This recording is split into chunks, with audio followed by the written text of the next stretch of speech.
也許這正是他們想要的。對方硬硬地說：一個沒有我們的未來。艾倫衝上前，試圖阻止他，但就在這時，實驗室突然劇烈搖晃起來，地板裂開，天花板開始崩塌，顯示器上的倒計時跳到了0，他必須立刻離開，否則會被困在這條時間線。他看向另一個自己，對方正站在引擎旁，眼神平靜。走吧，對方說，這是我的選擇。艾倫咬緊牙關，按下時間軸上的返回鍵，一道白光閃過，他回到了2473年的基地，耳邊還回蕩着那句話：這是我的選擇。第4章裂隙之後，回到基地後，艾倫立即被送往醫療艙檢查，他的身體狀況比預想的更糟，細胞老化速度加快，預計壽命只剩不到5年。他坐在病床上，看着窗外的星空，心中充滿疑問。任務報告顯示，2049年的裂隙已經穩定，時間線恢復正常。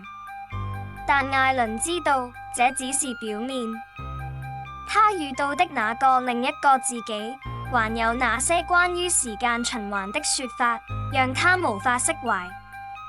他偷偷調閱了時隙引擎的機密檔案，發現了一些被隱藏的真相。引擎的設計圖中有一部分符號並非人類語言，而是某種未知的外星文字。檔案的最後一頁寫道：計劃目標，種數時間，迎接新紀元。艾倫意識到，他不過是這個巨大計劃中的一顆棋子，而那個另一個自己，或許已經看穿了一切，選擇用自己的方式反抗。尾聲。幾個月後，艾倫辭去了時間修復員的工作，他帶着僅剩的時間，開始記錄自己的經歷，試圖警告後人。但他知道，這些文字可能永遠不會被人看到，因為時間早已不再是人類能掌控的東西。某天夜裏，他夢見了那個黑色漩渦，漩渦中傳來一個聲音，低語道：女人，歡迎回家。他猛地驚醒，發現顯示器不知何時出現在床邊，上面跳動着一行字：下一個裂隙已開啟。